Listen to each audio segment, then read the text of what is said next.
for joining us. My name is Sebastian Tremblay, and I will be your moderator. Before we begin, please note that this press conference includes simultaneous and sign language interpretation services. It is available in either full French or full English. If you are watching live, you can find our stream in each language on YouTube. Simply search our channels at City of Ottawa or Ville d'Ottawa. A note to media outlets joining us on Zoom: if you would like audio interpretation, click the interpretation globe icon in the bottom menu, then select your preferred language. You can ask your questions in the language of your choice. Today, we will be hearing remarks from Mayor Mark Sutcliffe, Wendy Stephenson, Interim City Manager, Renee Amilcar, General Manager of Transit Services, Richard Holder, Director, Engineering Services, and available to answer questions from the media, we also have Councillor Glenn Gower, Chair of the Transit Commission, Nicolas Truchon, Chief Executive Officer, Rideau Transit Group, and Enrique Martinez, General Manager, Rideau Transit Maintenance. At this time, I would like to invite Mayor Mark Sutcliffe to say a few words. Bonjour. Merci d'être avec nous ce matin. Thank you all for joining us today. I want to start by offering my deepest and most heartfelt condolences to the family of the woman who died in a tragic accident involving an OC Transpo bus last week. Ginny and I and all of us here today and all the residents of Ottawa are keeping you in our thoughts. I want to speak directly to OC Transpo customers and Ottawa residents today. This latest shutdown of the light rail service is incredibly frustrating and unacceptable. I share your disappointment. I understand your lack of faith in the system. As passengers, taxpayers, and residents, we are all enormously frustrated with a system that has not worked as it should have. En tant que passagers, contribuables et résidents, nous sommes tous as passengers, taxpayers, and residents, we are all extremely frustrated by a system that did not work as it should have. I assure you that I and all City and OC Transport employees will not rest until you have a safe and reliable light rail system, the system you expect, and the system we all paid for. I assure you that I and everyone at the city and at OC Transpo will not rest until you have a safe, reliable light rail system, the system that you expect, the system that all of us paid for. When I ran for mayor last year, one of my greatest concerns was the state of our light rail system. As a radio host and columnist, I raised a lot of questions about the decisions around light rail before, during, and after it was built. And as a resident, I was incredibly frustrated with what I saw was happening. I ran because I wanted to make public transit safer and more reliable for the people of Ottawa. Je me suis présenté parce que je voulais rendre les transports en commun plus sûrs et plus fiables pour les résidents d'Ottawa. I stood for election because I wanted a light rail to be safer and more reliable. And I supported all of the recommendations. For the past week, along with doing many interviews with the media, I've been meeting regularly with city and transit leadership and speaking with city councillors. A number of important steps have been taken or are about to be taken that we will share with you today. After a lot of analysis and investigation, we are now moving forward based on several important principles. First, there is nothing more important than the safety of our passengers and our residents. That's why whenever there's an issue with the system, we must act with an abundance of caution. And we won't start running the trains again until we are sure that they are safe. Second, we must be transparent and share as much information as possible. Throughout the past week, there have been a number of updates and briefings shared with councillors and the public, much more communication than there was in the past. Also, I and others here today have done a number of media interviews to answer questions and share what we know during a rapidly unfolding and rapidly changing situation. In addition, starting tomorrow, OC Transpo will hold daily media briefings so that we're keeping the public informed and to answer as many of your questions as possible. À partir de demain, nous tiendrons des points de presse quotidiens. Starting tomorrow, we will be having daily press briefings to keep the public informed and to answer the largest number of questions from the media as possible. To implement and follow the recommendations of the public inquiry from last year. Nous continuons à mettre en œuvre et à suivre les recommandations de l'enquête We are publique. continuing to implement the recommendations in last year's public. Work collaboratively and effectively with our partners in the light rail system. I'm very encouraged to see the level of cooperation that has been happening during the past week, and that has led to a couple of important announcements we will be making today. Fourth, whenever there is an issue, we must work as quickly as possible to fix it and to restore service as quickly as possible, as long as we are able to do so safely. Renee will have more to say about our plans to resume service, possibly as early as next Monday, in a few minutes.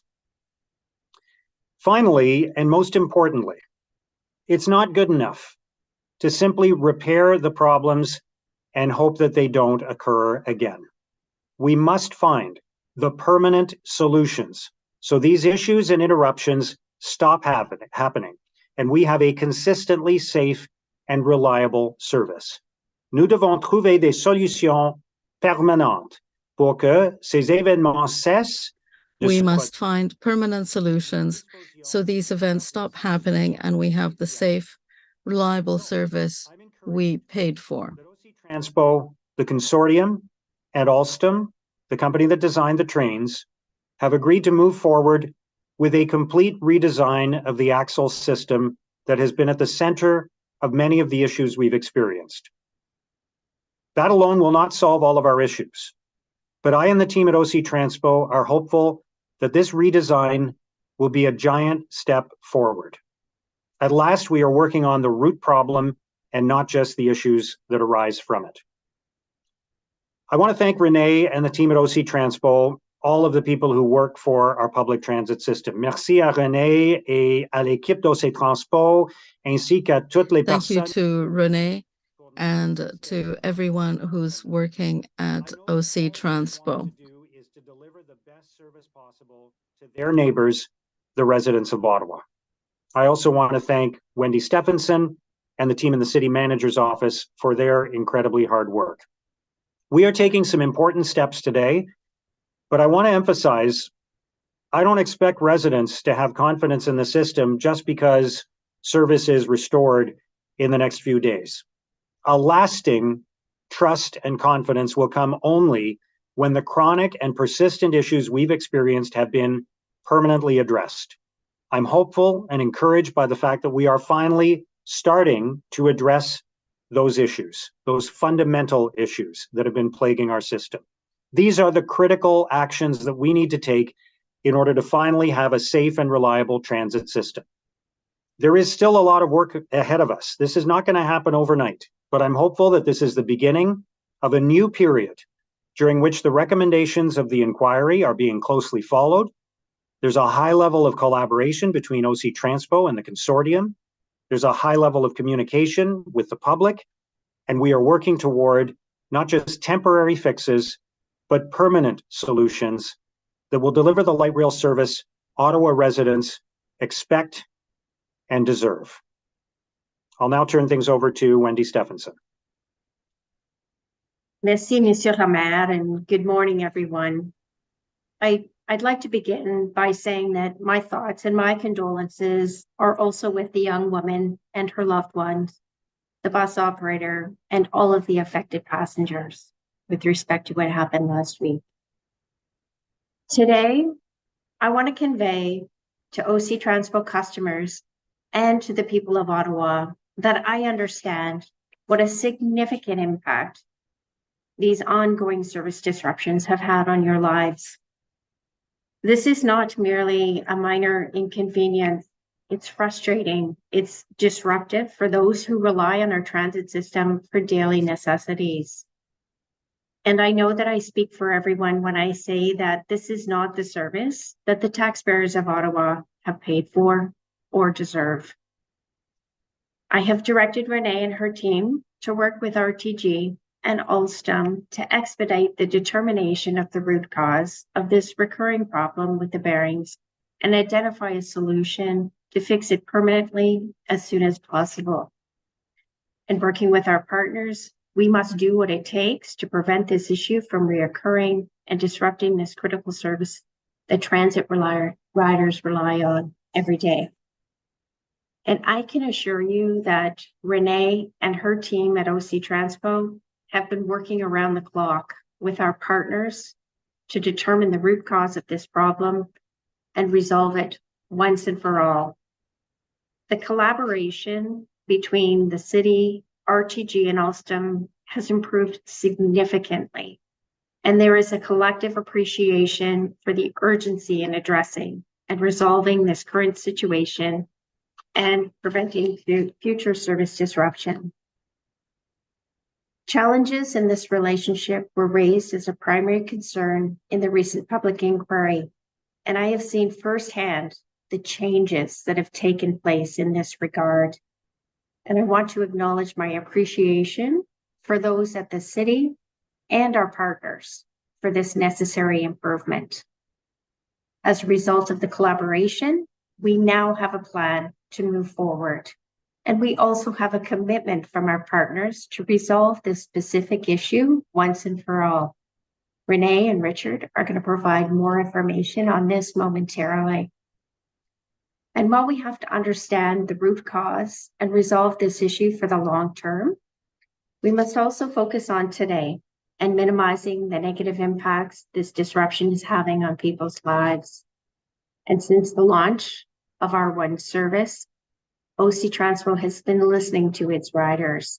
They have been hearing the frustrations and the suggestions for where there is room for improvement. And OC Transpo has tried to be agile, and they've made changes based on daily feedback and ideas from our riders. And from moving routes to making signage clearer, they have adjusted and communicated these changes and improvements to the public. And to our transit riders, I can assure you that you are being heard. I'd like to take a moment and I'd like to thank Renee and her team for their active communications throughout this disruption. Work will continue day and night to resume service.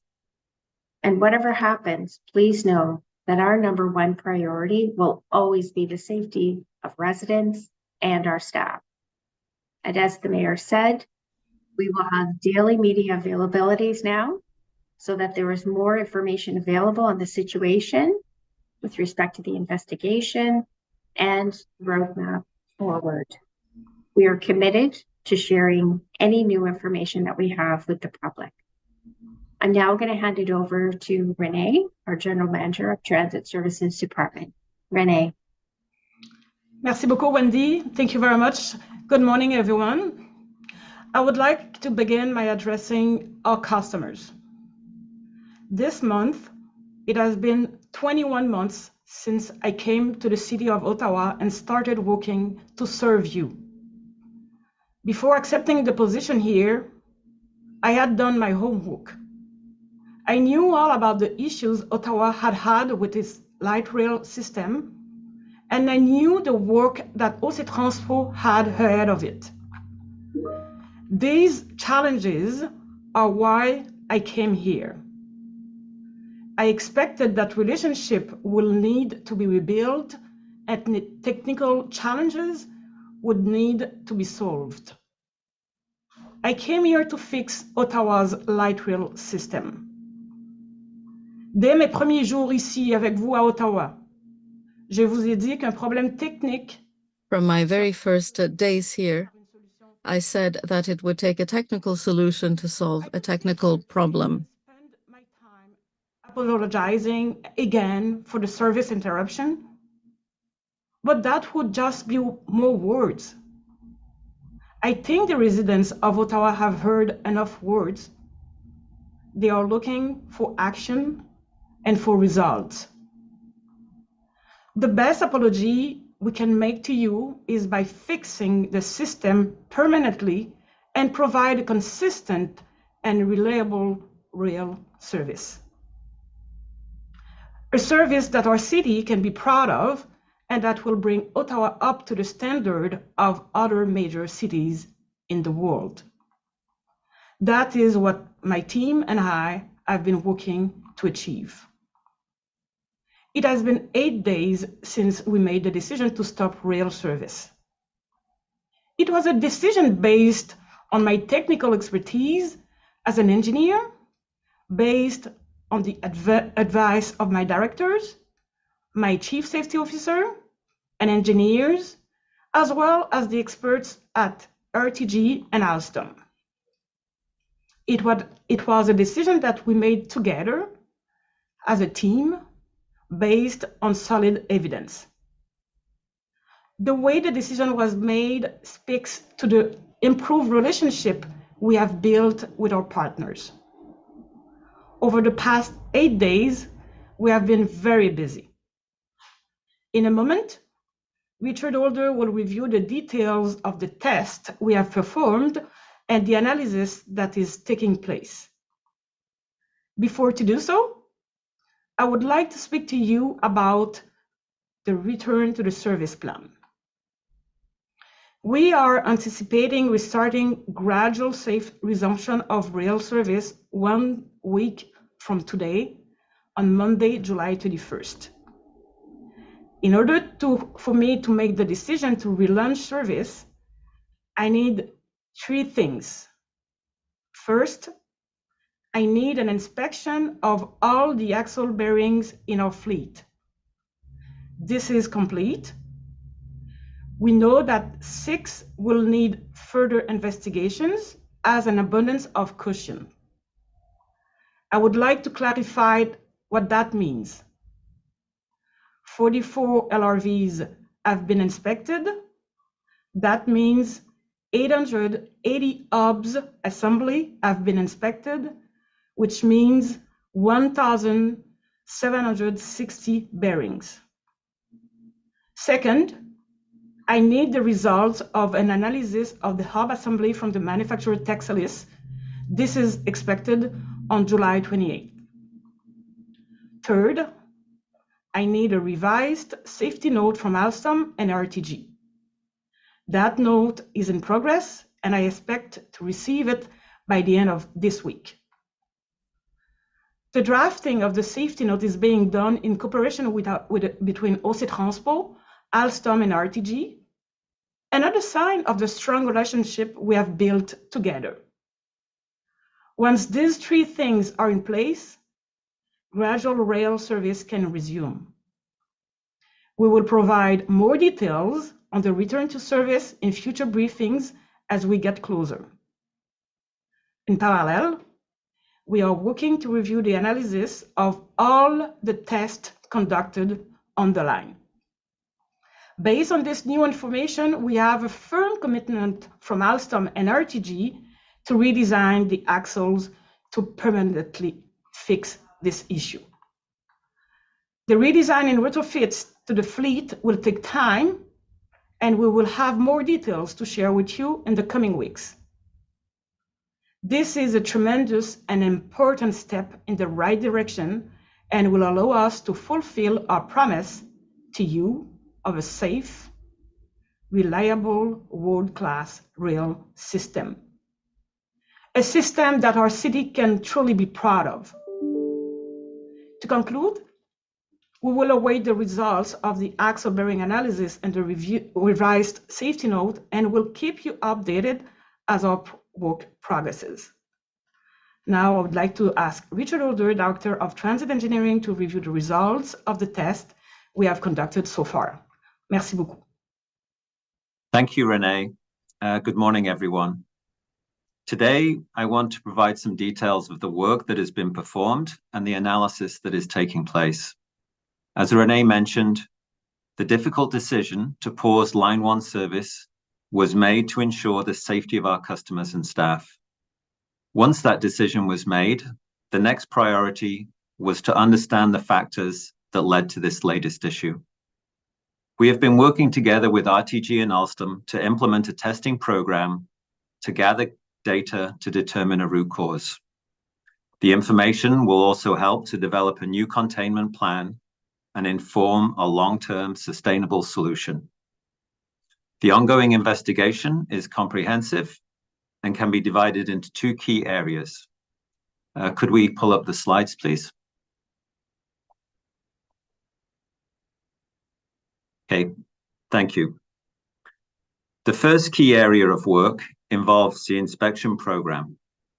Inspecting the track and trains was important to determine if this issue is related to a break or failure or poor condition of any part of the system. As you can see on the screen, in this area of work, there have been 5 elements of focus. For the pry-bar tests, as Renee has mentioned, all 44 light rail vehicles, also known as LRVs, that are in service have been inspected, and 6 LRVs need to have further investigation. 1 LRV is currently undergoing unrelated work in Kingston and will be inspected at a later date. The visual track inspections. RTG has conducted a walkthrough of the entire line on both tracks, inspecting all the track infrastructure. No issues have been identified. Rail geometry. Accurate measurements of the rail using a digital Geismar piece of equipment have been conducted during the heat of the afternoon and during the cool of the night. These tests will confirm if the track is within maintenance tolerances. Currently, the data is being analyzed to identify any inconsistent results. The restraining rail. This rail is a passive safety device and only becomes active when there is a risk of derailment. RTG has been adjusting the restraining rail to the optimal position. This work is expected to conclude by July the 30th. And finally, the axle hub assembly. The assembly that was out of tolerance has been shipped to France. The manufacturer will carefully dismantle the hub and inspect the components for any abnormal wear. We expect the results of the analysis to be completed by July the 28th. The grease from the hub has also been sent to a laboratory for further analysis. Next slide, please. The second key area of work is the instrumented bogie testing. Accelerometers and strain gauges are attached to the axles of one train to gather key data. For this area of work, there have been 3 elements. The first involved conducting multiple loading tests during the hottest parts of the day with varying loads inside the light rail vehicle at varying speeds and with the restraining rails set at different offsets. A detailed analysis of the data gathered is being conducted, but preliminary indications are that the range of loads tested would not have caused an instantaneous failure, but repetitive loading cycles may have contributed to degraded reliability. Second are the vibration sensors, known as smart bugs. They have been used on a vehicle that was coupled to the instrumented bogie test train to gather further data. Results are being analyzed now. And lastly, work is underway to determine the vibration signature of a degraded hub assembly. The instrumented bogie test train will be fitted with a hub assembly that is outside the maintenance tolerance of the current containment plan. The test train will travel the alignment at various speeds and gather valuable data to help determine the vibration signature of a degraded axle assembly. Right now, a risk assessment and test procedure are being prepared, with testing expected to take place later this week. Could we remove the slides, please? Okay, thank you.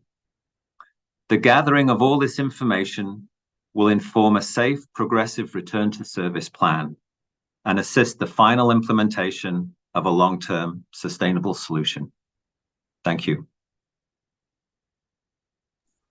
Thank you, and thank you, everyone. I will now invite each media agency to ask their questions. You may ask one question with one follow-up. We'll now start with Joe Tunney at CBC Ottawa. Hi, can you hear me? We sure can. Go ahead, sir. Okay, so I want to get to that design change quickly, but before I forget it, I want to ask about compensation. Looks like it's going to be at least 2 weeks with it out of service. I'm just wondering if the city plans to reimburse or compensate paying customers in some way. Maybe I can take that question. As I said last time, now my focus is really to bring back the service, and we need a reliable service. So we can probably talk about that later, but for now, I have to deliver a good service to the residents. Okay. So as mentioned, I want to talk about that redesign. I guess the questions I have are just, does this apply to all trains? Do we know when it will happen? And I guess costs, just to kind of throw 3 rapid fire out there. I would add Nicolas to answer to that question, please. Thank you, Renee, and thank you for the question. So the decision to go ahead with the redesign of the axle has been made by the consortium, working in collaboration with Alstom. We've been working with Alstom over the past few months to develop a preliminary design, which has illustrated that the axle can be further strengthened to offset the issues that we have currently we've been having with respect to the hub assembly. In terms of timeline, we are working with the next step with Alstom to move forward with a detailed design and then a prototype over the next 12 months, but I'm waiting on the detailed schedule. We'll need to do significant testing. This is not a small undertaking. We certainly want to make sure that the new axle is going to be fit for purpose and will be effectively delivering the results that we are looking for. And sorry, is there a cost associated? The cost will be charged to the consortium, so they will pay everything for that. And can I just get some of that in French? Whoever feels that they can speak to it. Nicolas parle français. Je peux répondre que tous les frais. Yes, I can answer that. All expenditures associated with the testing being carried on at the moment and reviewing the design of the hub is going to be covered by the consortium, by RTG, and Nicolas speaks French and he will be able to explain further. Yes, in recent months, at the same time as all the investigation work that we have carried out on the infrastructure, we have been working with Alstom on a preliminary design that would further strengthen the parts in question. A preliminary design has been submitted. The next stage is moving to the final design and subsequently to a prototype that might take 12 to 18 months. We will have to take the redesigned axle, put it through a wide range of tests before it is deployed on the line. We will now go to Elise Skura with CBC Radio. Thank you very much. So obviously we're interested in hearing, of course, on the axle bearing, but it doesn't solve the main issue of the long-term solution. And looking at the memo, it mentions that many of the things that have been tested haven't shown that maybe the repetitive loading cycles, that sounds kind of like a normal operation of a train to me. I wonder how that's different, and also just how close we are to actually having a long-term solution. Maybe I can answer for the long-term solution. We just have the green light from RTG and Alstom. So they are working on a redesign. So that will bring to the final fix. In the meantime, for sure, we will need to continue to improve the current system to make sure that we can safely continue to use the LRVs as we have them now. So that's why we are having a lot of tests, and my colleague Richard Holder explained that those tests. They are very, very rigorous tests, and we will now wait for the analysis to see what else we can put in place. And maybe Richard, you can give further explanation for me, please. Yeah, thank you, Renee. Maybe just to answer the question about the maintenance regime, it's a very good point that you raise.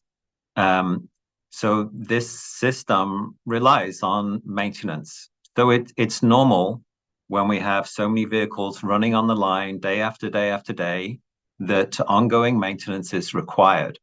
And so the purpose of the tests that we're undertaking right now is to just review the maintenance intervals, the type of maintenance work that we're undertaking. So we will be expecting to get the safety note by the end of this week, as Renee mentioned. And what we'll be expecting is that there may be some changes suggested in the overall maintenance plan for providing service on a daily basis. Whether that's changes to the inspections, changes to the replacement parts, that's still to be determined. But we are expecting there to be changes in the maintenance regime. And okay, if I could just jump in here, yeah. sorry, Elise, just to answer the first part of your question, and Richard or Renee, feel free to correct me because I'm not an engineer, but my understanding is that the long-term issues will be resolved by the axle redesign. So we are redesigning the axles so that the problems that we've experienced with the axles to date will be more with a redesigned axle. So that is the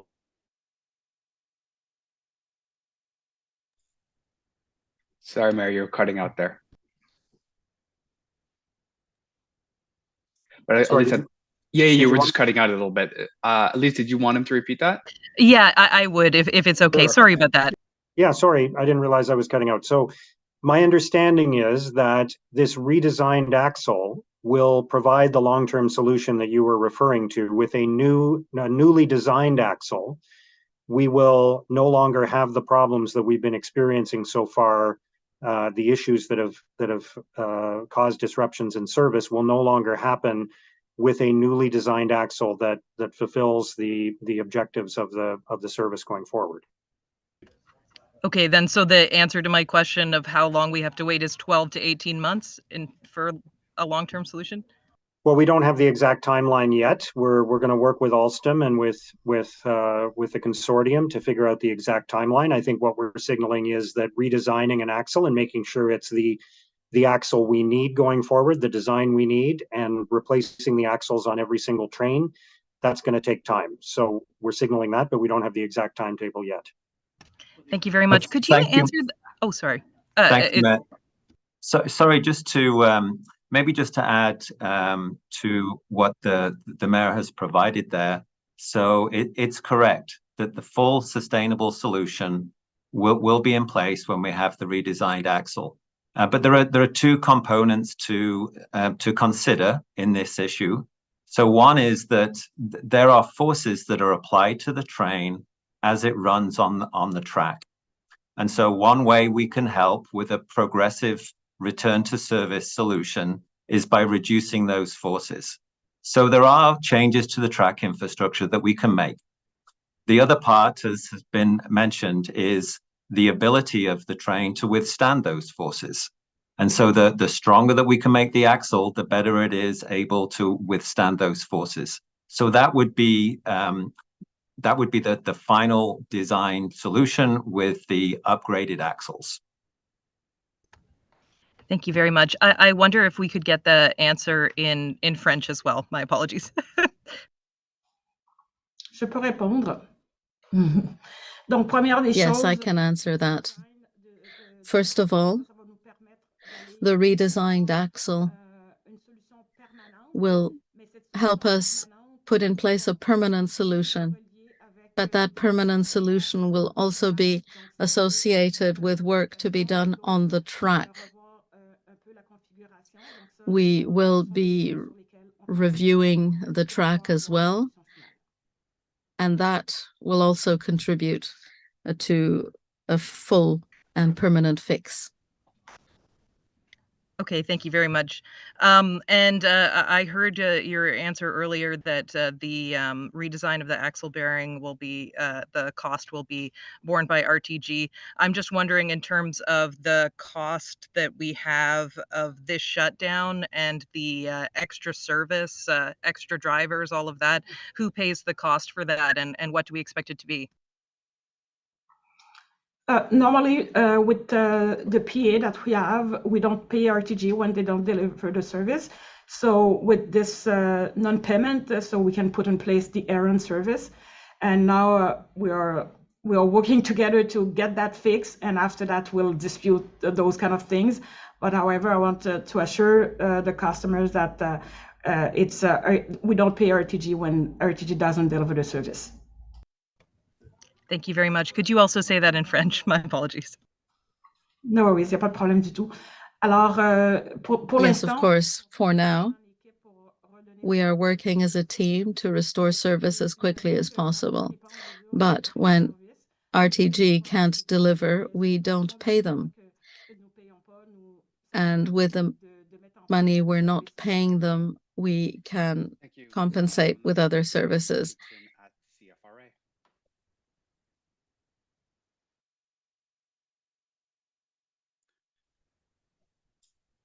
Graham, I think you need to unmute. I think you might have dropped off. We'll come back. Let's go to Katie Griffin at CTV Ottawa. Hi, yes, I think Graham might have popped off. So you talked about how like 1,700 bearings were checked, that you're going to design this new prototype, but that is going to take more than a year potentially, and then you have the time to test it and see how it does. What is going to be done in the meantime to mitigate these potential issues, to avoid a major interruption like what we're seeing now?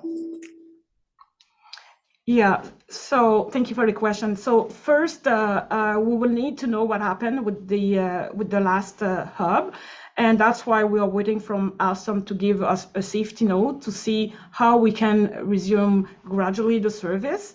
And in the meantime, as Richard said, we know that there is things that we can do with the tracks. So we'll work with our partners to make those things happen, and we will make sure after that to review maybe the safety note, because if we can reduce those forces by having more grease, it's a good example. So maybe now we can have better solutions, better data to say, okay, we can upgrade the mileage, etc. So it's just a little bit too early to conclude anything from that, but for sure we have a mitigation plan in place to be able to continue to deliver the service with this actual fleet, and in parallel, Alstom will redesign the axle. And just clarifying, when you're talking about track changes to the track infrastructure, can you go into any details of potentially like what could happen? And is this going to be something with the gradual return to service that perhaps you're going to go slower or not have as many people on as you were alluding to? Richard, can you answer, please? Yeah, thank you for the question. There would be no intent to limit the passengers on the vehicles. That's not part of the plan. In terms of making changes to the infrastructure, I talked before about the restraining rails. And so the work is underway now to locate those restraining rails in their optimum position so that they still serve their purpose as a passive safety measure, but that they're providing minimal forces to the axle. So that's one important change that's happening this week, and we're expecting that work will be complete by the end of the weekend. The other element that we're looking at over the next few weeks is the installation of equipment on the wayside, so beside the track, that will apply lubrication to the top of the rails at the curves. at the tight curves. So this is not across the whole system, but we think we have 16 locations whereby the addition of grease or lubricant to the top of the rail will be able to, again, minimize the forces on the axle. So it's going to take some weeks for that initiative to actually be installed, but that's part of our progressive return to normal service. So those are two key areas. The other key area is just related to the overall gauge and condition of the track. So a few weeks ago, there was some extended maintenance that took place during the overnight maintenance period. Sections of track which had been degraded have been replaced. So overall, that helps. And moving forward, we will ensure that the kind of optimal maintenance gauge of the track is maintained. So there are some physical changes that we can make with the infrastructure in the short term, but then there will be other measures that will be more progressive. Thank you. We will now go to Chris Curries at City News, Ottawa. Good morning. On this design modification, we're at the early stages now, but was this issue with the axle the final straw with getting to this point, or was this prototype going to happen anyways? Nicolas? Thank you for the question. So obviously, as I stated in prior meetings with the media, we've taken all along a very holistic approach to the issue. So the axle redesign has always been on the table. However, the theories that we were investigating were looking for contributing factors with respect to the infrastructure, which we've now narrowed down to making interventions with respect to the restraining rail and top of rail lubrication, like Richard Holder suggested previously. But considering the situation we're in and the kind of failure that we have, we've always kept the axle redesign to progress on the preliminary design, just to not waste any time with respect to that. But we're now moving to clear instruction to proceed with the redesign and the prototyping on an accelerated basis. And this is what we've committed to the city over the last 48 hours. And on this design modification, I'd like to know how this affects stage 2 of light rail. Sure, all the vehicles will need to get that new axle. So we will need to replace every axle on every LRV, either for stage 1 or for stage 2. Just want to confirm that that'll affect the north-south line as well on line 2. So would that affect any timeline? No. For the Trillium line, it's we have diesel LRVs, and they're totally different from Confederation line. Okay, thank you. Thank you. We will now go to Julien Paquette at Le Droit. Bonjour. Je suis pas certain. Hello? Je crois que la question serait pour Monsieur Truchon, mais je vous laisse. I think this question would be for Mr. Truchon, but I'll let you decide who can best answer. Would it be possible to explain the main differences between the current axle and what the new design will have? Are you basically designing a new axle, or are you making adjustments to existing axles? I might be able to answer that. The design of an axle is very complicated, and sometimes we are looking at tolerances in the thousandths of a centimeter. So the bearing will be reinforced so that external forces that we've been looking at for the past 2 years, we've been trying to determine where they come from. There are forces from the track, there are forces coming from the restraining rail. So what we need to have is a bearing that can respond to these extreme forces coming from the outside and remain reliable.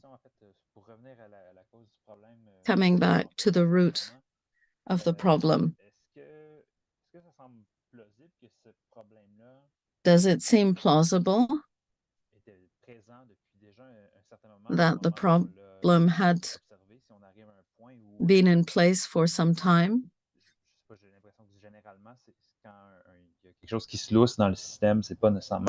When something goes wrong with the system, that doesn't necessarily happen overnight. So are there any questions about how inspections have been carried out or how data have been analyzed? Well, the short answer is no. Because as I said, we have a large number of axles. We've always been within tolerances. This case is unique. So before we speculate, we have to wait for the manufacturer's report, which should be ready on Friday. In our previous routines, we've always been able to measure play and take action. This axle had been inspected, and we caught the problem during regular maintenance. So it does show that the maintenance systems which caught the wear are sound. And we decided, given what we found, to stop the whole fleet and go in depth. Hi, can you hear me? We sure can. Go ahead. Can you tell me how firm is your commitment to getting service back online on Monday? And what, if anything, might prevent that from happening? Thank you for the question. So first, we'll have this opportunity to speak with you daily. So we'll keep you informed. But you know, I was very clear. I need 3 things, and when those 3 things will satisfy me, I will be able to, for sure, resume the service.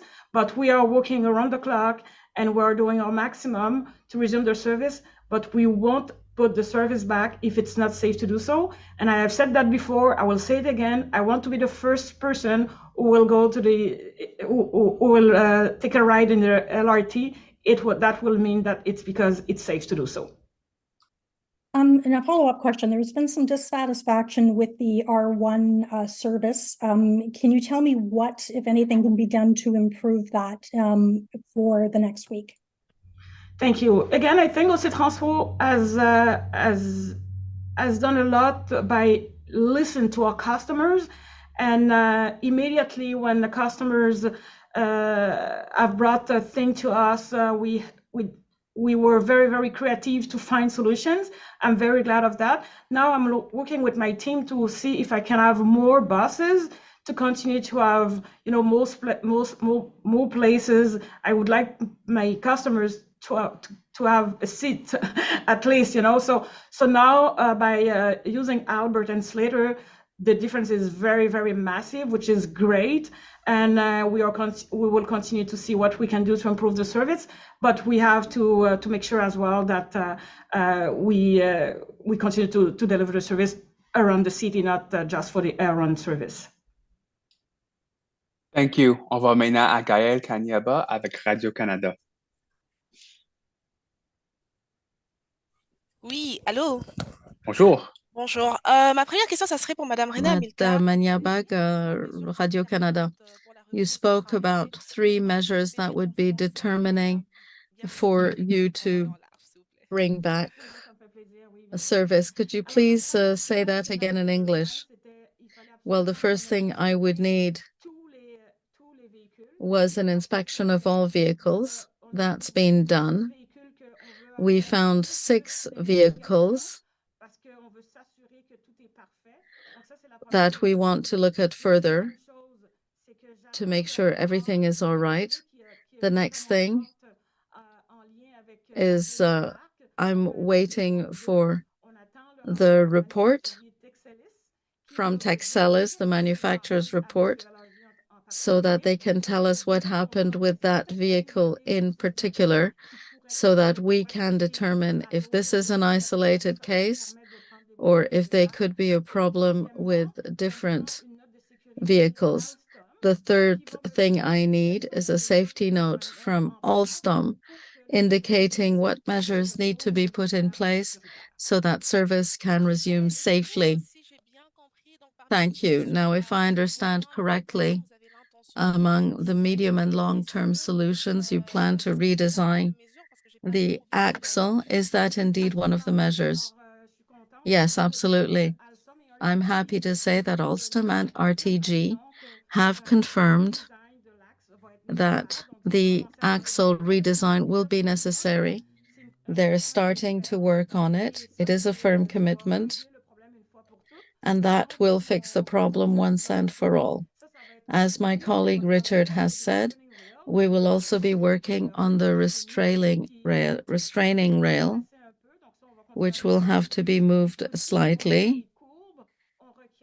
And we've also seen that on curves, more lubrication is needed to reduce excessive forces on the vehicle. So we will be putting those measures in place as soon as we can. The redesign on the axle will continue, and once that is completed, we will be able to change them on every vehicle. I'd like to know whether load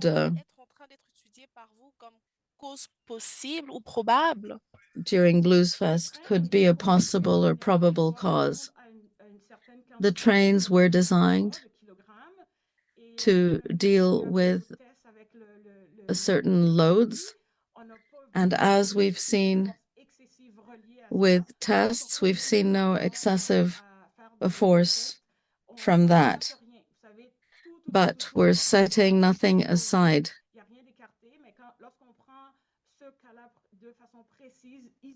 When we look at this isolated case, we're seeing no interactions, but that doesn't mean that given other external forces, there might be a relationship. What we're trying to determine is how the system works as a whole. One last question? No, sorry. We'll come back for other questions. I'll go to Robert Hiltz at the Ottawa Lookout. Hi, good morning. I guess my first question is for the mayor. You've made an effort in the past couple of weeks, especially talking about Queen Elizabeth Driveway, talking about a balanced approach to transit in the city. And you've also mentioned how with this last shutdown, customers have lost faith in the system, and rightfully so. But what do you say to the people that have no choice to take transit? What about them? What specifically do you Well, I mean? mean, you've talked a lot about how, that you want to put a emphasis on choice on how people get around, but there are people that have no choice to take transit, and they're once again sort of left out of, they have no trains to get around, their buses aren't working as well because of R1 service, and on and on. Like, what do you say to those people? As I said, I understand their frustration and I understand their disappointment in the system. I'm frustrated and disappointed. My family uses public transit. We've been through this for the entire existence of the light rail line. We've been right along with the users of public transit, the passengers of OC Transpo, and so we share that concern and frustration. And the only thing that we can do to fix this is number one, to repair the issues, test the trains, make sure they're safe, put in protocols, and get the service up and running again as soon as it is safe to do so. And then, and I think this is the most important part of what's being announced today, put in place the permanent fixes, the permanent solutions that will mean we will have one day a safe, reliable service where there are not issues with the axles going forward. So the work is being done to do that. It's going to take some time, unfortunately, but that's the nature of the work. And I believe that one day we will have a safe, reliable light rail service for the people of Ottawa, for the passengers of OC Transpo, for the people who rely on public transit. And this work is bringing us closer to that day.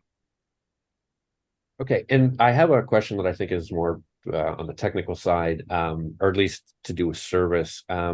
With the way that R1 service sort of degrades bus service for the whole city because it's not really designed around buses anymore, and because the long-term fix is a year and a half away, is there any plan to improve bus service across town in the event of another failure of this kind? Because we've been sort of around this block a couple times now. I can take that question. Definitively, we need to improve the rail service and to get that done. Okay, it's important because we cannot replace a train by buses. So our goal is really to continue to work with the consortium and to bring a reliable, safe rail. But in the interim, if the problems aren't solved until the long-term fix is in place, how is OC Transpo going to make the bus service better in that space? So based on my discussion with Alstom and RTG, we know that they will bring us a safety note to be able to resume the service potentially next Monday. So we will continue to improve the current system, the current fleet, to be able to resume the service. Our goal today is to resume safely the service with mitigation measures, and in parallel, we'll work on the final fix, permanent fix, as we just said, by the redesign of the axle. Thank you. We'll now go to Shane Seguin at Railfans. Good morning. Thanks for taking our questions today. There's been a lot of discussion on the wheel-rail interface as well as the axle bearings over the past few years. Will the redesigned axle address both of these two investigations? And can you give a brief explanation of the root cause for both of these investigations that was found? Richard? Yeah, thank you. That's a good question. In terms of the overall root cause investigation, RTG has been working through a number of components to the root cause investigation. So the issue of the wheel-rail interface has been the subject of much research and testing and investigation by NRC. So they've been reviewing the details of the wheel profile as well as the designed rail profile and the actual rail profile. And NRC has provided information and data and recommendations to RTG. RTG and Alstom are considering those recommendations so that they can make a decision about what is the optimum wheel rail profile that would form part of that sustainable solution. The other piece of work that RTG has been considering is the report that was provided by the Transportation Safety Board. So they provided a report earlier on this year into the issues leading up to the degraded axle that resulted in service being suspended a year ago. So that's a key part of the work that's underway and being considered by RTG. And then the other key component is the ongoing instrumented bogie testing. So we've been talking today about the bogie testing that has happened just in the last few days. We had a program a few weeks ago. We had a program at the end of last year as well. And so there is a lot of data that's come in from the instrumented bogie testing that is currently being analyzed and will also help inform that root cause analysis report. We are expecting to get more details of that root cause analysis within the next couple of months.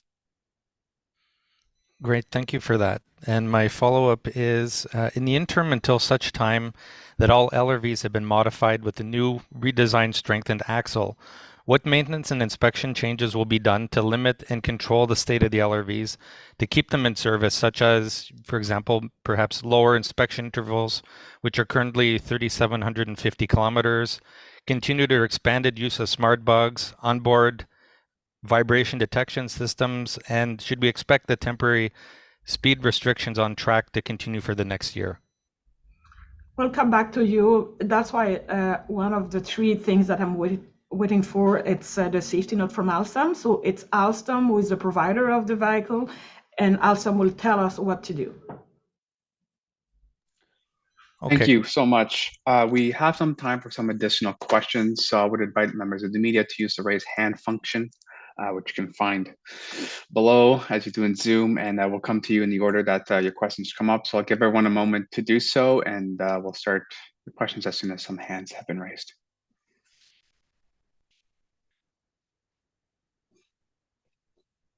Perfect. We'll actually go to Joanne Locious at the Ottawa Citizen. Hi, this is a crazy question, but why can we not use the trains that have been inspected and found to be sound while we were waiting the trains that that have potential problems? Yeah, we know that we have a problem, and the play that we have with the bearing, it's a symptom. So we need to know what is the disease. So the mitigation measure that we have put in place, it was to address the symptom. And because one of the LRV has failed, so we have to, and you're right, for sure we are cautious because we don't want to take any risk. So that's why we have to continue our investigation, and we will need a safety note from Alstom to tell us how we can avoid, even if it's an isolated LRV, how we can better handle that situation. And one follow-up question, is this the way other major metropolitan rail systems do it? If there is a problem found in an inspection with one vehicle, they all go offline? Absolutely, and I have a lot of experience on aeronautic as well, and it's similar. We don't take any risk. When it's massive transit like that, you don't have any risk to take. Thank you. We'll go to Joe Tunney at CBC next. Hi there. Can you hear me still? Sure can. Go ahead. Very quickly. I mean, I think I heard. Basically, I'm just looking for a better understanding of exactly what this redesign may entail. I think I heard the word reinforced come up. So, knowing that I might be getting into the weeds of technical details here, any simple understanding of exactly what will happen to the wheel hub assembly? Yes, we'll have other meeting with you, press conference, and we will have potentially will propose one just on the redesign, and I will work with Alstom to bring someone from Alstom to explain exactly what they have to do. I think it will be more accurate and more relevant, absolutely, for you. Thank you, Joe. On va maintenant à Gaël avec Radio-Canada. Oui, merci. Ma question, ce serait pour le maire, Mark Sutcliffe. Gaël, Radio-Canada. My question is to the mayor. Doug Ford last week praised your implementation of the recommendations in the investigation report, but said that phase 3 could not go ahead if the problems weren't fixed. Are you reacting because you fear losing your funding? Could you please repeat the last part of your question? I think there was an interruption in my signal. Thank you. I just wanted to know whether the fact that Doug Ford said without any improvement, there wouldn't be funding for phase 3. Are you confident you'll get funding? And is this why you're reacting as you did? We are asking for funding from other levels of government for phase 3. And we need to find solutions for phase 1 and phase 2 before starting phase 3.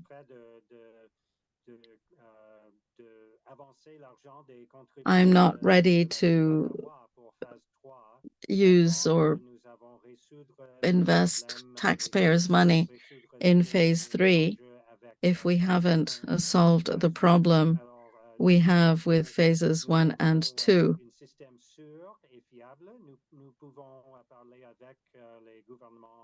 Once we have a safe solution, and reliable solution, we can start talking about phase 3 funding. Lise. Elise? Sorry about that. Yes, obviously there's a lot of efforts from city staff and engineers to look at this issue, and rightfully so. I'm just wondering if, given this emphasis, there will be any change to the timeline for the opening of stage 2. The answer is no, because we have people who are working in parallel, and we will provide more info in September about that. But for now, we continue to move forward. Thank you, Elise. On va maintenant à Julien Paquette avec le droit. Julien Paquette, le droit. Thank you. If I understand correctly, a system like the light rail system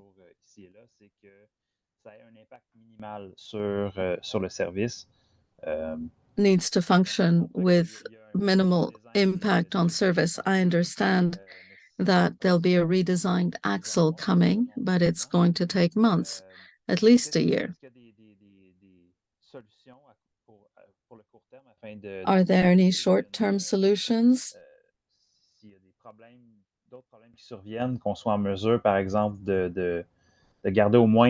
Would it be possible to maintain reduced service? Are there any interim solutions, in other words, to keep some level of service going when there are problems? There are two things at play here. We have a permanent solution, which requires a redesigned axle, and we're going to let the engineers work on it, test it, make the parts, and then we'll exchange the parts. At the same time, with all the tests we've been doing so far over the past 2 years, we have a great deal of information. And as my colleague Richard Holder was saying, the restraining rail does exert force, which is not excessive, but just the fact that there is contact can lead to fatigue. And RTG and Alstom are working on it. The other factor is lubrication of the top of the rail. In Alstom's tests, we saw a big difference with lubrication that reduces external forces and it relieves the load on the current bearing, and that will help until we have a stronger bearing. Thank you. And that concludes today's media availability. I want to thank everyone for joining us on this Monday morning. Have a great day, everyone.